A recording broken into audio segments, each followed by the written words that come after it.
So, Angela, I first want to thank you for being the first guest on the Pens and Prosecco podcast. It means a lot.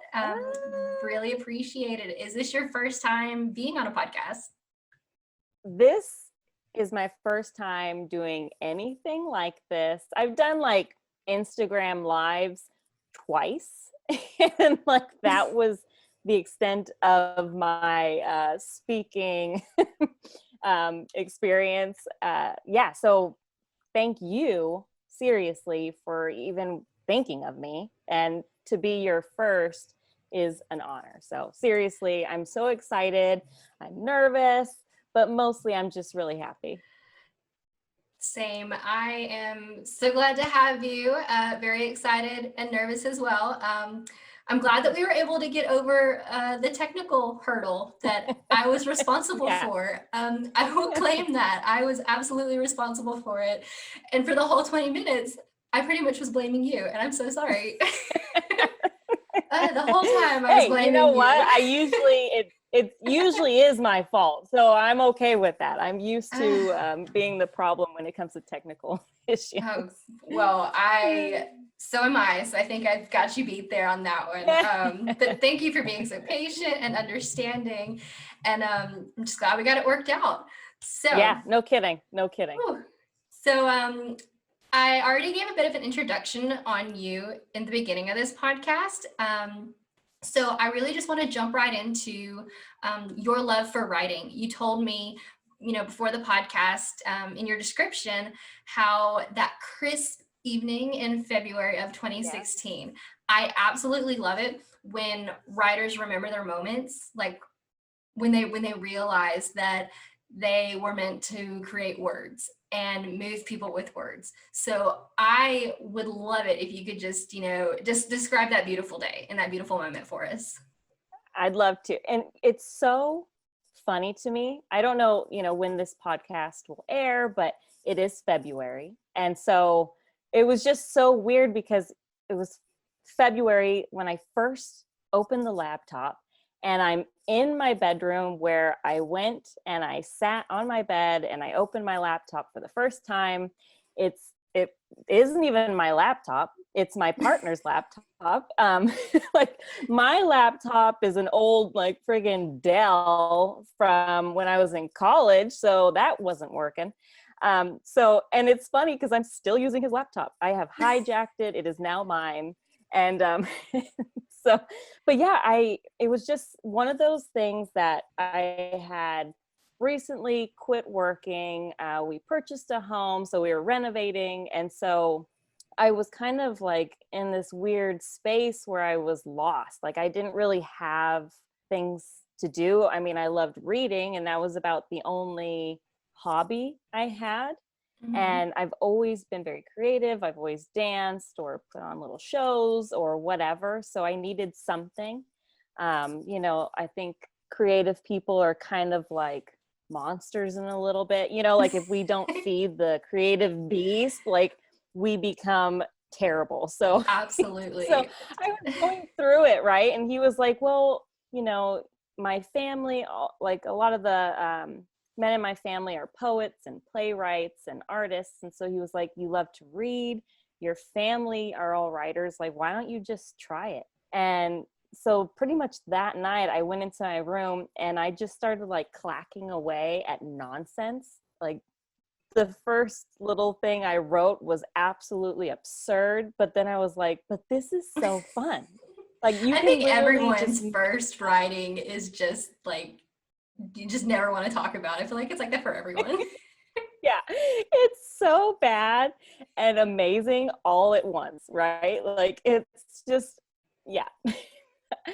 So that whole first period of me just learning and to love writing was basically me just writing nonsense and then deleting it, and writing nonsense and deleting it. And so but it became this love. And so, yeah, that's where it all started for me. Nice. Well, that's awesome. So you've been doing 2016, 17, 18, 19, about 5 years. Sorry, I have to count on my hand. Yeah. Yeah. So for 5 years you've been writing. I'm sure, in those 5 years, your writing has changed, and then there's been, growth and everything. So, so 2016, we'll fast forward to 2021. Let's talk about where you're currently at in your writing process. What are you working on? What's your process been like? What has worked? Hasn't worked? Let's hear it. Let's see where you're at. So right now, this is my second full book that I've written, what I'm working on now. And so It's a young adult fantasy. And my writing now compared to when I first started, I really hope has improved. The process, I don't know, I'm hoping.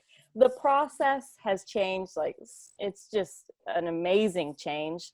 I went from just pantsing the crap out of everything and, flying by the seat of my pants, just going. Like, I flew and I had no tether to bring me back to earth. I was gone. And so now I've really started to learn to reel it in and like try to focus on plot and like character development, what an arc is, all these things that I had no clue. And you first start, it's just this amazing feeling, like this rush of just pure, like, just adrenaline. You're just like enjoying your life. And then the second book comes around and you've learned more, hopefully, and you understand that there is a craft to it. And so that's where I'm at now, where I've learned that there are beats, there are acts in a book, there are things that you need to have down. And so I'm a bit of a mix of, I plot things and I still fly by the seat of my pants once I start writing, but at least now I know how to pull it back in. So that's pretty much where I'm at now. Is I'm working on this young adult fantasy, and it's just so fun. I just love the story, and there's pirates and sirens and magic and all these things that I just love, just personally. So I threw them all in there. That is like that trio sounds amazing. I love that trio. Oh my goodness, I love it. So like with writing, which part's the hardest for you? Like is it brainstorming, outline, structure, plotting, dialogue, the edits, revisions? Like which is the hardest part of the process for you, and then which one do you just like absolutely thrive at? The hardest part for me, I would definitely say, would be just plotting and the structure of the story, because it's fun, but it's not as fun as like digging in. So I think for me, honestly, it's being patient, right? It's like taking time to get to know your characters and the setting, to get that structure and your characters' backgrounds, the whole bit, like just to stop before you start writing and really get to know who you're writing about and like what their motivations are. And so I think that for me has been the biggest lesson I've learned in this second book, would be to get to know my characters first before anything, like dive in, like brainstorm, just relax, like just dive in and soak into who they are and what this is about before jumping into writing. Because I thought I knew, and then I jumped into writing, and then I had to go back and like redo a whole lot of things because I had it wrong. Like I thought I knew a character or what he wanted to do, and nope, wasn't right. So I had to go back and like change everything. So I think for me, and that's just a life lesson, like a personal lesson, is patience. You know what I mean? Like, don't just jump in. Like, I know it's a fun idea, but like chill out and, just enjoy it a little bit. And so Yeah. I think that for me has been the hardest part is taking my time, because I'm just not good at that. Mm-hmm. So I'm learning. Well, I mean, I'm trying. that's a great, like, that's a really good lesson. It's like, just pause, take the time to figure out what's going on before you dive into it. Cause it can save you a lot of stress and rewrites, or like, I wouldn't say wasted time, because anytime you're writing, you're working on your craft, and it's just like, you might not use it, but you're using your writing skill sets and such. So I wouldn't say it's a waste of time, but like, you're saving that time on backtracking and such. So it's a really good lesson and really great advice, for sure. Earlier,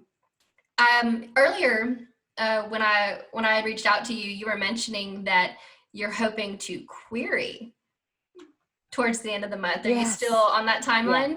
That's the goal. That's the plan. I'm hoping by mid-February to start. I'm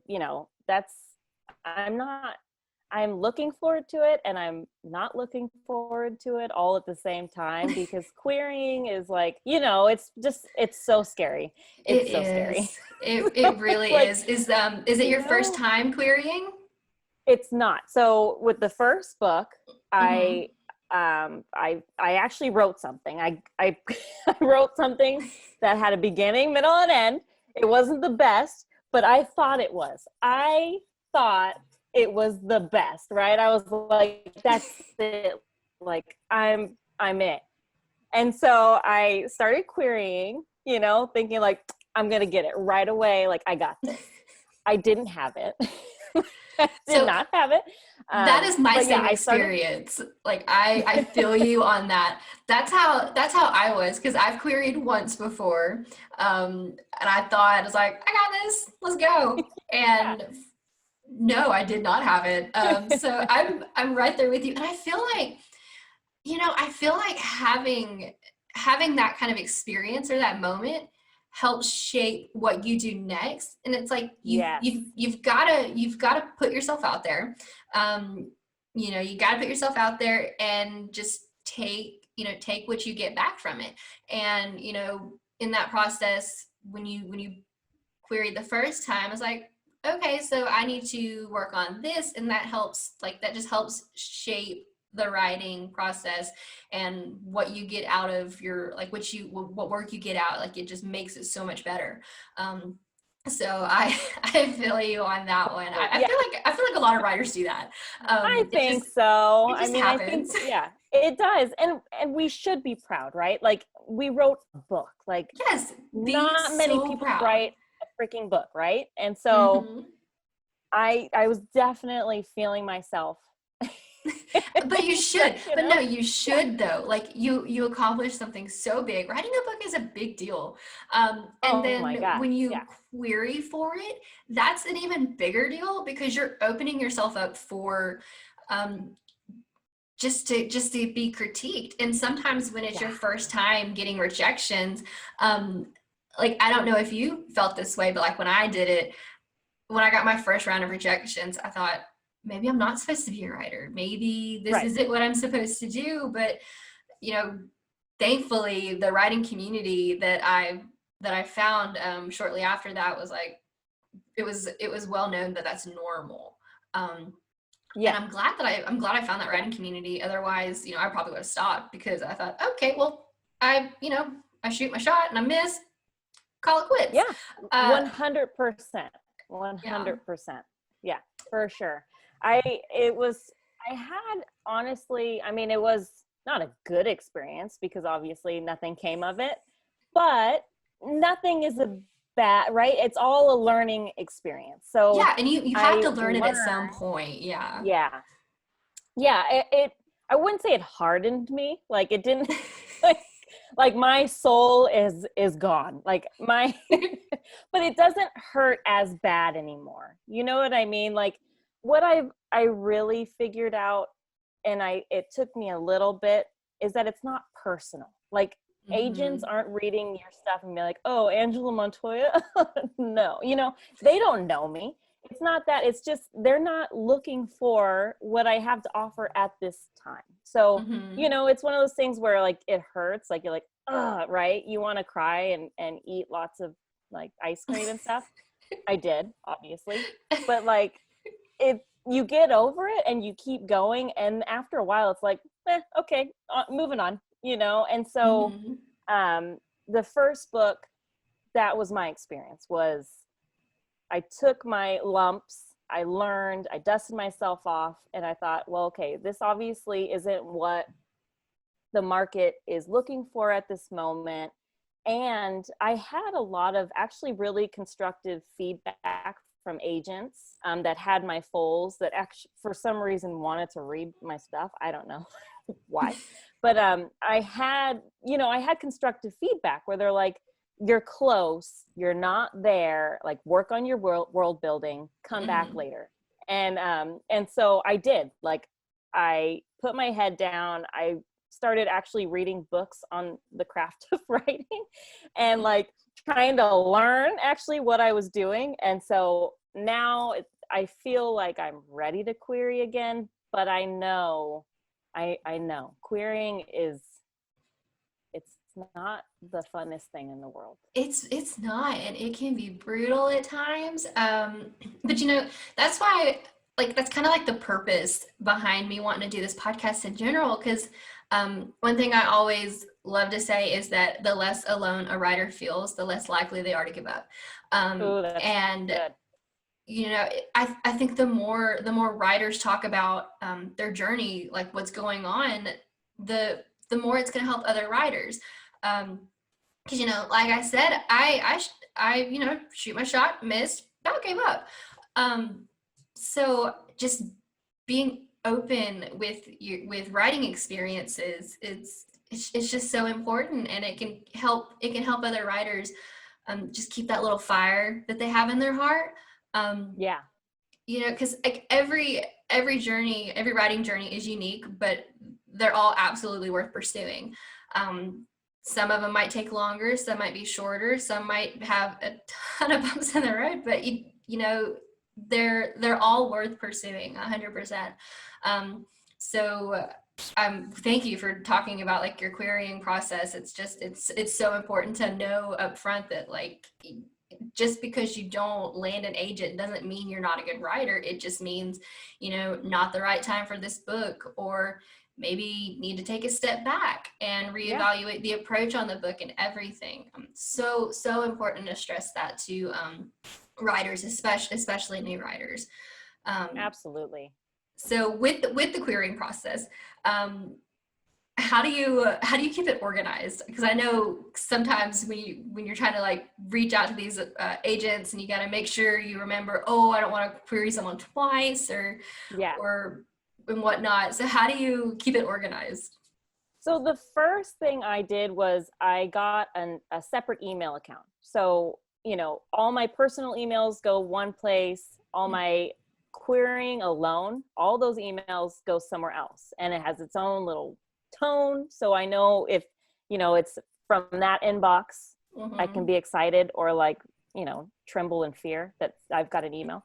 But so that was one thing. So I could look back at my history, right? And then I think it was Excel or what's the one, Numbers or something. Then I started getting more organized and just kind of listing who I quoted, the date I queried them, and then kind of just adding notes on, they requested a partial or full. They said, no, get away, all that stuff. So I just have tried to be more organized. And this time around, I really do want to focus on just doing like batches. I have like 20 agents on my list right now. And when I'm ready, I'll query just them. And then I'll just hold off is my plan and see if I get anything back. If I get, if they ask for fulls or not, then I'll know, okay, maybe I need to tweak some things. So I think the hardest part when it comes to this whole entire process is just like with writing is patience, right? Like writers like it's incredible how patient we have to be. Like, you get through an entire book that takes time, energy, and focus. You got it. Then you got to work on this query and getting the synopsis, you know, and then you query and then you wait. And so it's just this whole waiting game. And so, you know, It is. but this time I'm just gonna just try it out. Yeah, and the hard part with the waiting is that you're waiting on someone else. It's like you're not waiting on yourself or anything. So I feel like that form of patience is just it's harder. It's more of a struggle for sure.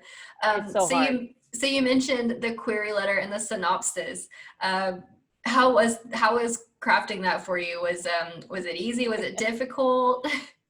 It's so hard. It is impossible. I feel like all writers hate doing synopsis. I think synopsis just have just such a bad taste in every writer's mouth. No, I don't think anyone likes doing them.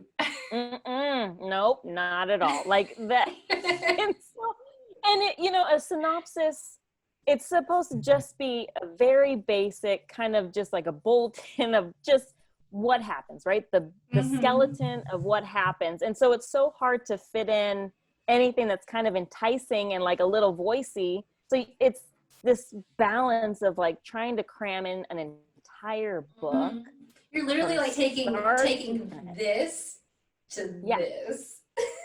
Yeah, it's impossible. So I think agents have got to know that. They've got to know that it is impossible. Yeah. So I try with the synopsis to just get the bare minimum of what the heart of the story is, like just the characters that are extremely important to the plot, you know, just those basic things. And that's how I was able to get the synopsis. The query, oh Lord, you know, the query is so hard too. It's hard. From what I understand, like the best way to do it is to write what you would want to see on the back of your book, you know, the blurb that is enticing. And so that's what I try to do. And then I'll send it to friends and they're like, girl, no, that is not even what your book's about. And I'm like, oh crap, you know, so and having critique partners and friends that love to work on queries, like those, I don't know how there are human beings that love to work on queries, but there are some people that are gifted, and you find them and you latch onto them and you never let them go, because that's how you get it done. Make friends with them real quick because they're gonna be super helpful. I'm just like, how do you enjoy this? This is torture. But there are some people that do. Some people are good at it. Everyone has their strengths and weaknesses, for sure. True, but that's not mine. People who like doing that and are good at it, they're just like a special breed of writers. Oh my gosh, they're unique. They're the unicorns of writers. They are. They definitely are. So, on top of you querying soon, you're also going to be a Pitch Wars mentee. So congratulations. Thank you. That's awesome. I'm not too familiar with Pitch Wars and like a Pitch War mentee, but like from seeing it on social media, I've seen that it's a really big deal and it's awesome. So like I'm not involved with that at all. So I'm actually really excited to talk about this. I think I'm just going to hand it over to you. And if you could just talk about Pitch Wars, what it is, how writers can get involved, and then let us know, your side of being a Pitch Wars mentee. Like let us know how long you've been doing it, what it's all about, what you love. Definitely. Just enlighten us, share your wisdom. I'm ready. So Pitch Wars is this mentorship, and it's basically where agented or already published authors volunteer their time, like for free, to help pretty much budding writers with their manuscripts. And so they basically like volunteer months of their time to help you make your book the best version it could possibly be. Wow. And so, yeah, I know, it's amazing. And Some so, nice people. right? There's no way I could do it. Like, it's crazy. So, the submission window, I want to say, was like the very beginning of October, I want to say. And so, basically how it works is there's mentors that are like specifically for middle grade, young adult, or adult. And they'll put up this wish list of things that they want in a book that they feel like they can help, you know.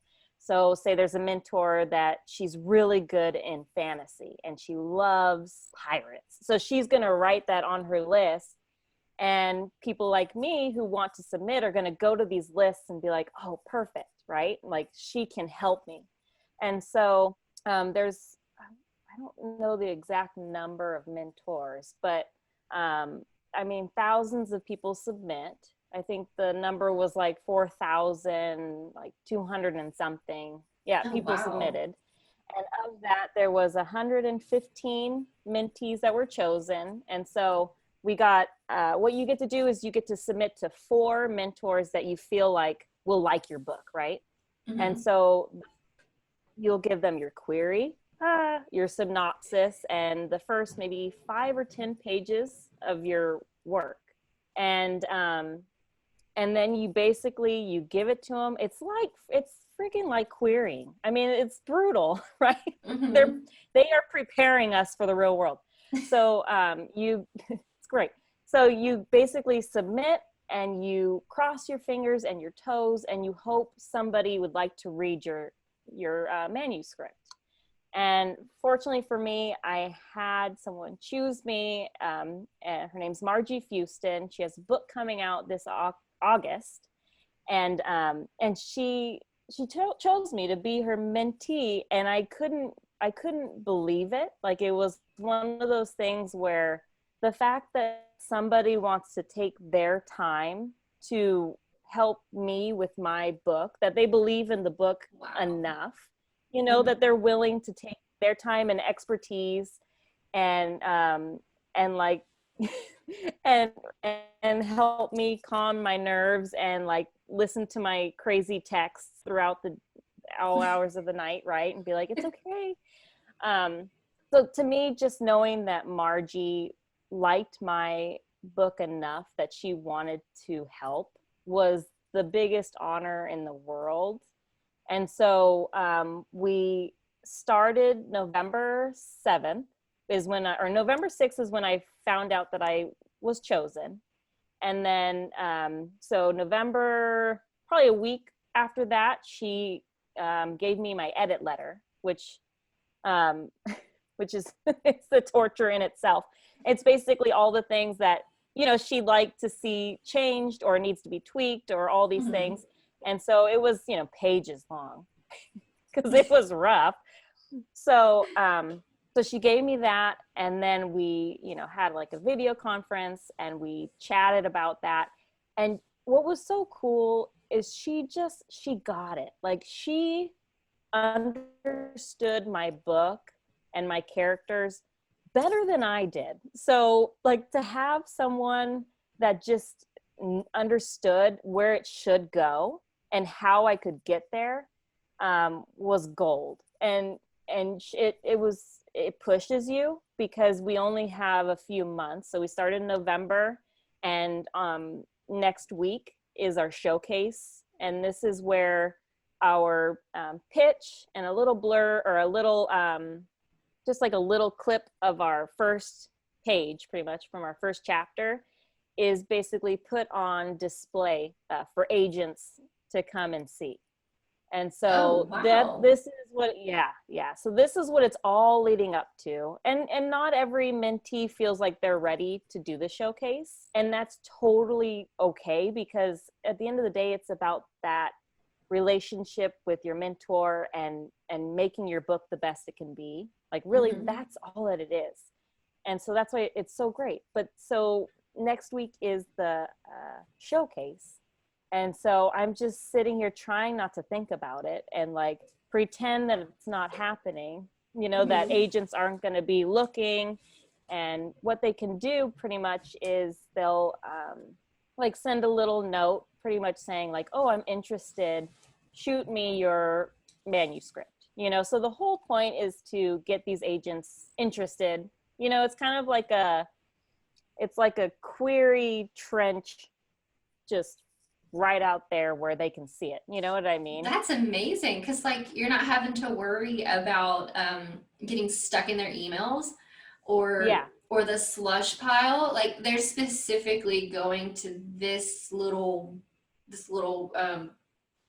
I guess just like moment to specifically look for new writers. Oh my gosh, that is amazing. I've never heard of this. Really cool. Yeah, definitely. I suggest any, new writer, old writer, whatever, looks into it, looks into Pitch Wars. They're really like popular on Twitter, because that's like huge writing communities, Twitter. And I think it's just pitchwars.org, and you can get all the information on, when the submission window opens and the whole bit.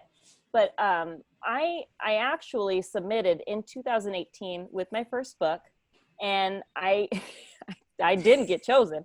But I made friends, right? Like I got to know people from it. And that alone, the community alone, like kept me going. You know what I mean? Yeah. So it kept me going.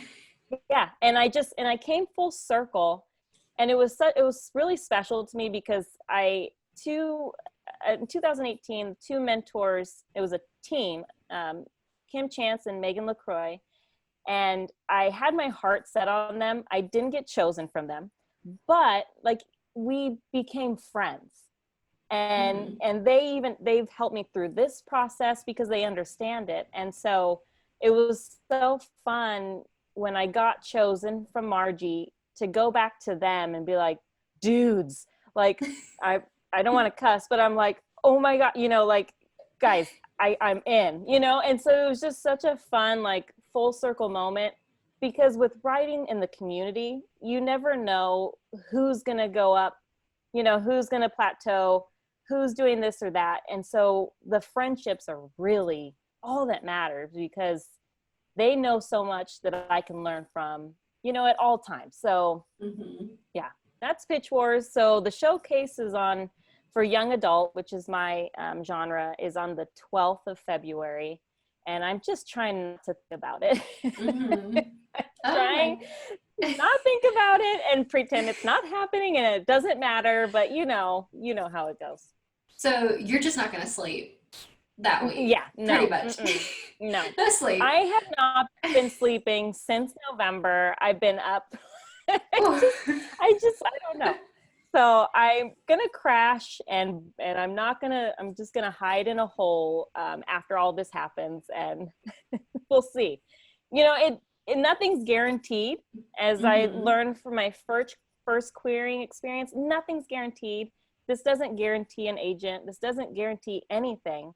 But it helps. Like, I feel like the book is so much better than what it was. And to me, that's so important. Like Margie Houston, I have to give her a shout out, because she's a mad genius. Like, she was like, okay, we need to switch the entire ending, and this is what I want. And I'm like, oh my God, that's incredible. Like, how do I do it? Can you just write my book?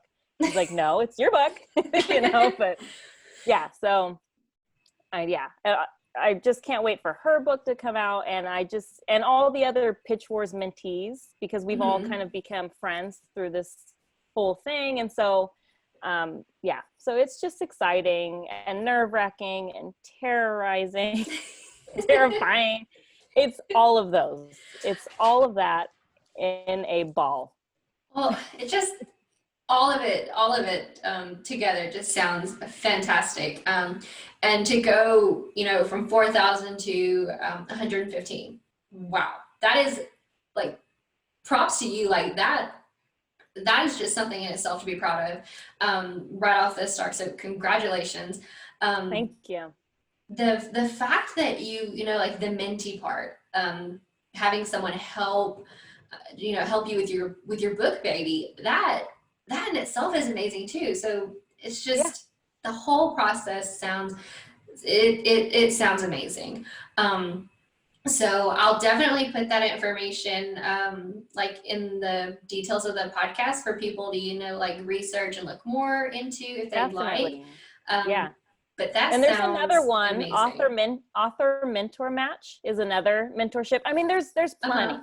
right? There's a Mm-hmm. lot.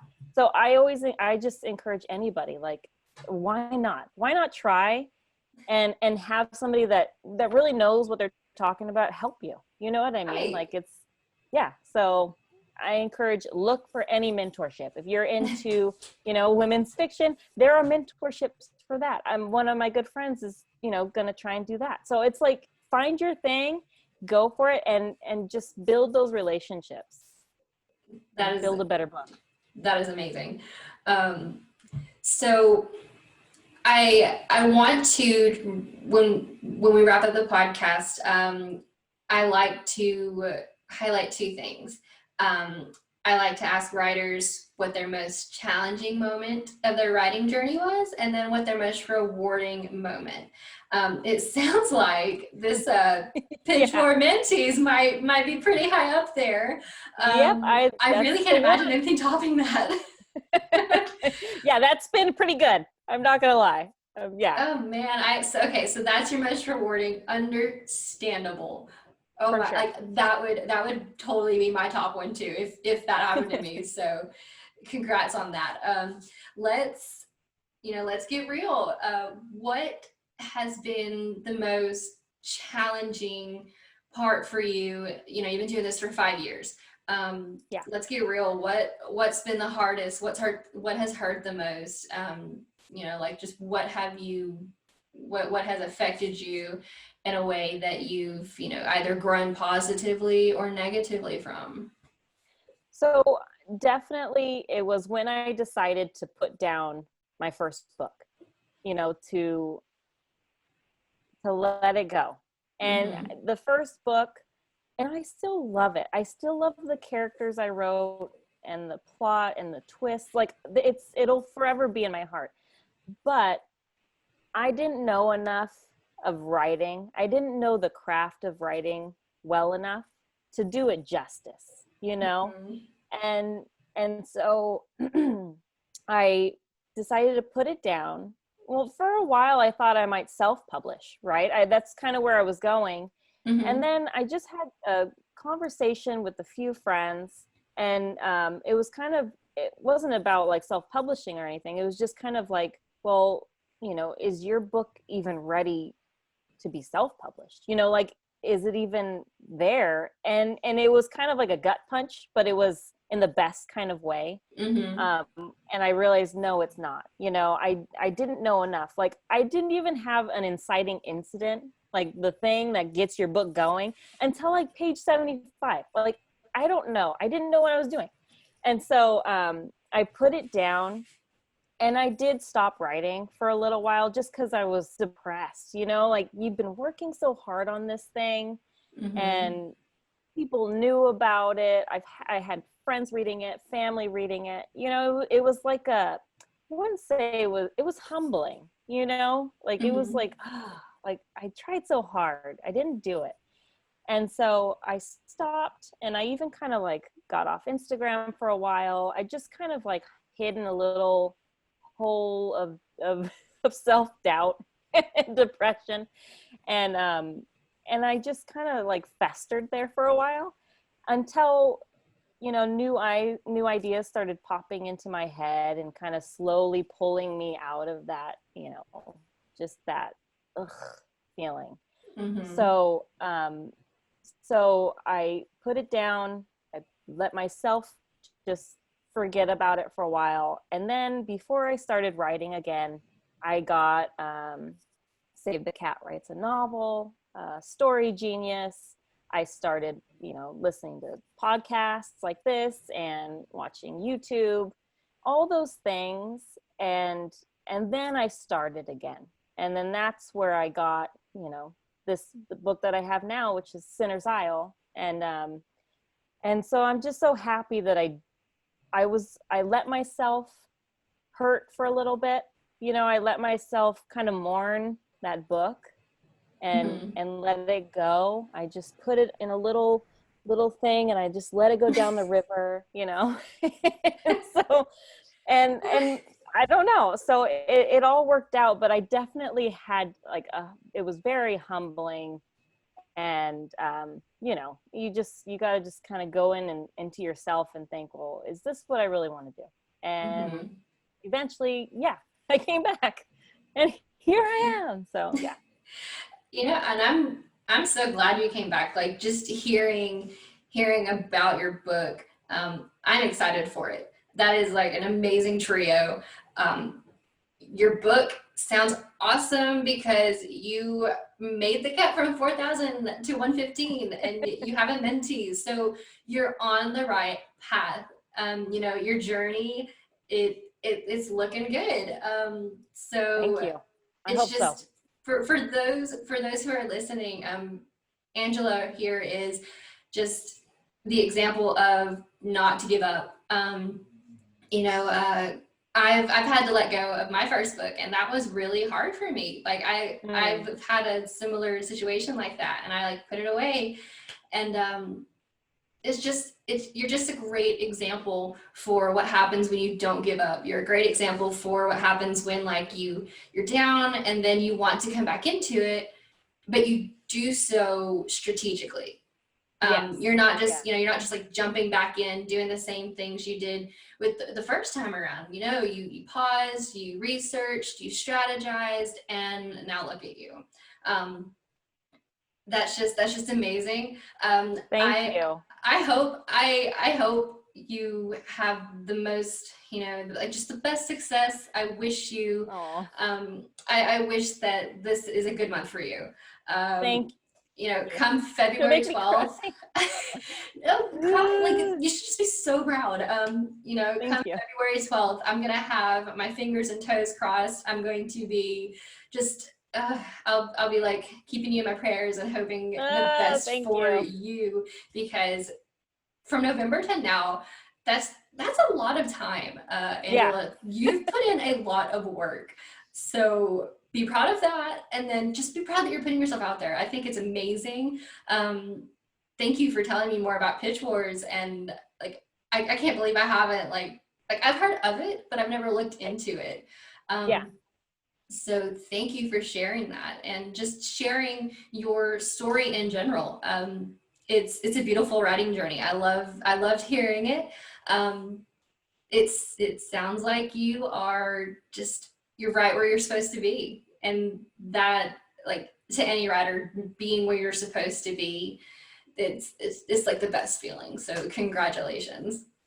Man, I thank you so much. Honestly, I appreciate it from the bottom of my little tiny heart. I really do. It just, I feel good. I feel it at peace at this point. Obviously I go in these waves of just where I want to scream in a pillow at times, but I feel good and I'm happy. And so thank you. I appreciate, you saying that. Seriously. No problem. Well, that, wraps up the podcast. I do want to end it with just something that the listeners and the viewers can get to know you a little bit better. So what I want from you are your top 3 faves, your top 3 favorite books, movies, and TV shows. Ready and go. I'm ready. Okay. It's impossible to choose a favorite of anything, but favorite books forever will be nope, I can't even freaking choose. I had it. I feel I had okay, Pride and Prejudice, right? I gave you 2 days. Come on. I know, but now I'm well, what about when I was a child? Where the sidewalk ends? That's amazing. I can't choose. Definitely, Pride and Prejudice is my top. It was the first book that gave me the feels. You know what I mean? We're oh, Mr. Darcy, yes, that. Will forever be, and I read every version of Pride and Prejudice, any new take on it, it's just give it to me. I will just bathe in Pride and Prejudice, Mr. Darcy. I love Six of Crows, so You just take those. Six of Crows, Outlander, Pride and Prejudice. Movies, Goonies will forever have a place in my heart. I've never seen Goonies. Let's just turn this off right now. We're done. No, so many people are like, what? Like, I'm the worst at movies. I've not seen that, Breakfast Club, Top Gun, all the main ones. I can forgive you for anything, but not for Goonies. It's just good. It's good, clean fun. It's so good. And maybe I think that's where my love of pirates came from. There's pirates in there. So there you go. So the seed was planted. Yeah, you have to watch it. Let's see. Footloose, forever. I think old one or new one? Old for sure. Okay. Yeah, I could probably quote almost every line from Footloose and Dance Move. That's where my love of dance came from. Let's see, the last one, I would honestly, Coco. Like, it makes me so happy every time I watch it. It's beautiful. I could watch Coco over and over again, a million times over. TV shows, this is hard because I watch a lot of really terrible reality TV shows. So, oh no. But True Blood, I love True Blood.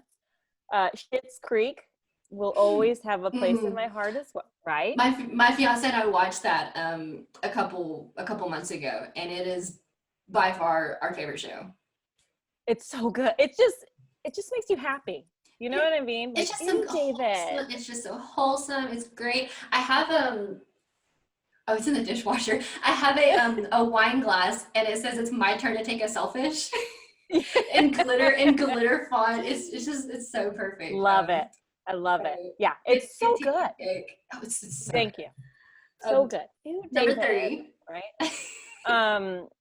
Okay, this is going to just highlight what a terrible person I am, but Dance Moms. Have you ever watched Dance Moms? Yes. So, okay. Yeah, so it's just good. It's so bad. It's so wrong. Top 3 though? A top 3? Yeah, I think so. Or 90 Day Fiance. I have not. I feel like that's just too cringeworthy for me. It's so bad. It's so bad. But you can't look away, right? I cannot. Anytime I click through this, like anytime I'm just, looking, channel surfing, if 90 Day Fiance is on, I watch it. And I've seen them all. I can't look away. I cannot stop watching. So that is so okay. So yeah. I did not have you pegged. Like True Blood, okay. I did not have you pegged for Dance Moms and 90 Day Fiance being your shows. I know. And I'm gonna kick myself after I get off of this because I'm gonna be like, are you kidding me? Oh, right? Like, it's your favorite. I totally am, because there's so many better shows I could have highlighted and said, but I cannot think of them. I don't know why. It's just Dance Moms and 90 Day Fiance are just a part of my soul. So I mean, if that speaks to your heart, then watch away, girl. Yeah, I don't. Yeah, that's me. That is like the perfect ending to this. That is so funny. Well, Angela, I appreciate the fact that you took the time to sit down and chat with me. Again, thank you for being patient during my technical difficulties that I was responsible for. It's totally fine. We won't talk about it anymore. Well, now I know what not to do next time. Well, good. See? I learned something, Yeah, we're all learning. Super excited. But Angela, I wish you the best. Come February 12th, fingers and toes crossed. Super excited for you. Maybe might be able to get an update from you, a couple months from now, and see what's happened since then. So yes, I'd love to update you, and I'm gonna just put it out there. Good things only coming. my way. I don't know. I don't know. Hey, I'm trying. put out good vibes, you know. I'm putting it out there. There's enough negativity in the world. So, you know, I feel like we have to take it upon ourselves to put good vibes out into the world. We just have to do it. Yes. We have to do it for ourselves. Yes. So. I'll send them to you. You send them to me. We're good. We're happy. So we're good. All right. Well, thank you. I wish you the Thank best you. of luck. And I will talk to you soon, okay? All right. Thank you so much. No problem.